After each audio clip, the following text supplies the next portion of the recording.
Hey everyone, I wanted to take this opportunity now that we're back with new lockdown restrictions due to COVID-19 to support a lot of the families out there that are dealing with the juggle of now homeschooling plus working full-time. And even if you're not working full-time, I'm hoping that the information that I can share with you in this three-part series can help support a lot of you through this time to better take care of yourselves and your families. COVID-19 has done a lot to bring a few things to the forefront. Yes, it's forced us to have a lot more family time together and start to become a little bit more present and a little bit more engaged with each other. But unfortunately, things like increased screen time as a result of working online, homeschooling online, finding options of things to do while we're indoors has increased a lot of our screen time there. And with that comes the trouble with, decreases in melatonin, feelings of restlessness, feelings of unease, and also a little bit of mindless eating in front of the television. So that's one factor of COVID-19. And as a little bit of an intro, what else has happened is that, of course, we've decreased our physical activity because we are indoors a lot more. And so what I try to encourage a lot more of is getting online with some Zoom classes, fitness classes. There are lots of gyms out there that are providing classes online now, lots of one-on-one PT work available online, and there's tons of free stuff that you can get from YouTube and the like that can provide some sort of fitness for you, whether it be something like yoga or whether it be something that's more high intensity. So our physical levels have dropped a little bit, which means that we're probably not burning as many calories as we normally would if we're out exercising, and especially if we're eating a little bit more because we are at home and we're a little bit stressed. And speaking of stress, one of the other factors of COVID-19 has been our mental and emotional health. And so in this three-part series, I will be talking around mindfulness and mindful eating because it's really hard to stay positive during this time. It is really hard to reframe all the time. It can be quite fatiguing.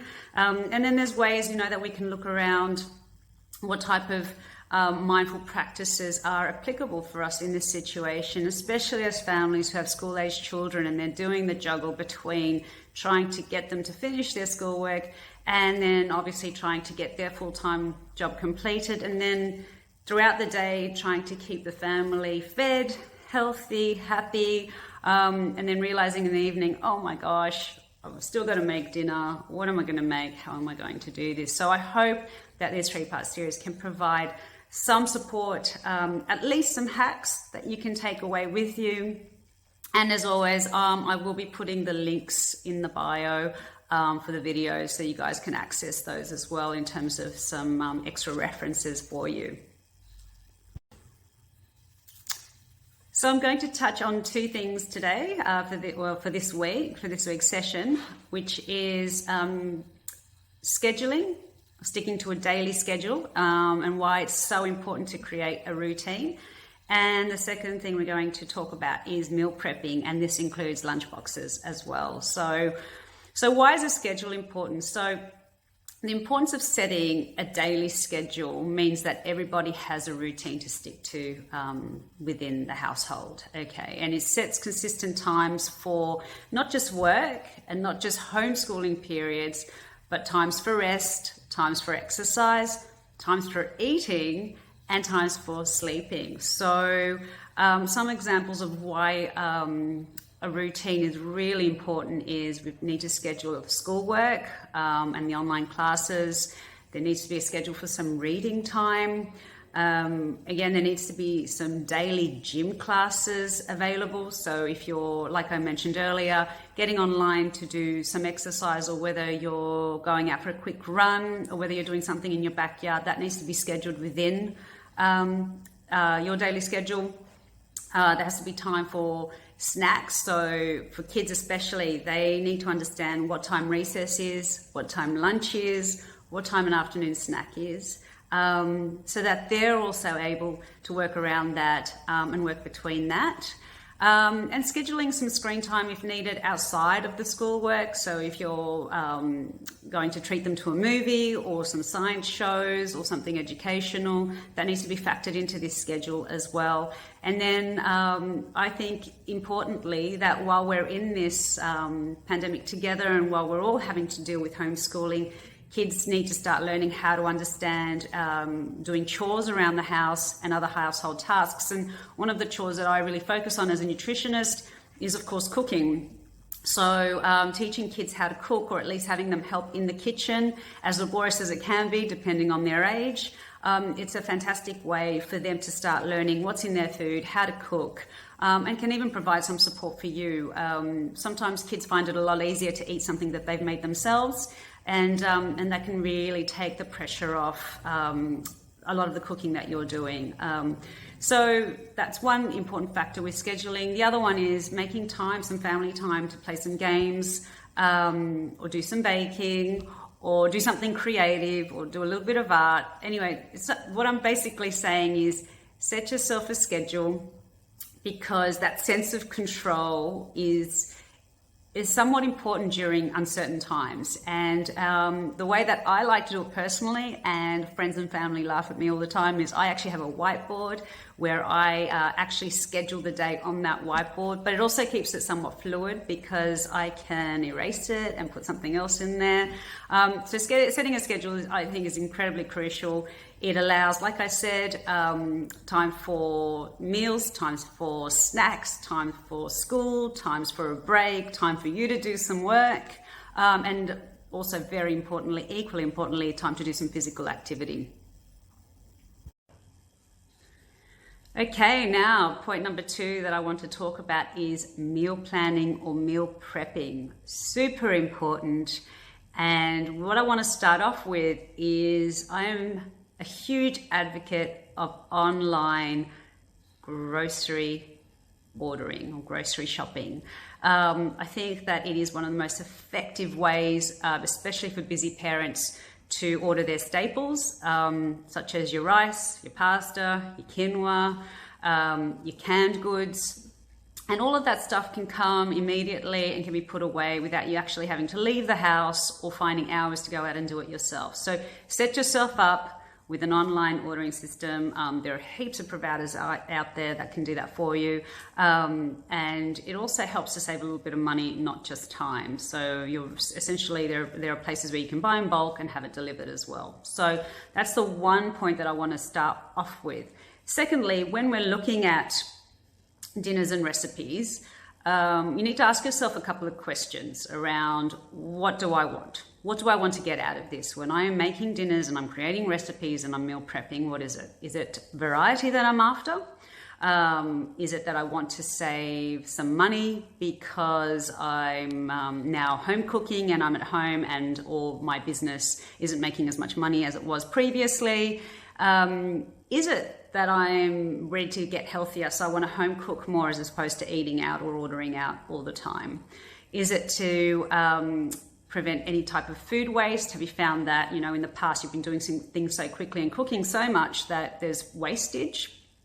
I like this one. I think for me, sometimes it's just to preserve my sanity. So, for example, Tuesday tacos every Tuesday. I love a good ragu. I love anything baked because I can just put it in the oven. I love curries because I can put them in the slow cooker, just throw all the ingredients in, and then at the end of the day, it's ready. So for me, that's a huge one, preserving some sanity. Or is it mainly because you just want to be able to answer those daily questions from the family, which is, what's for dinner tonight? Okay, make it simple for yourself.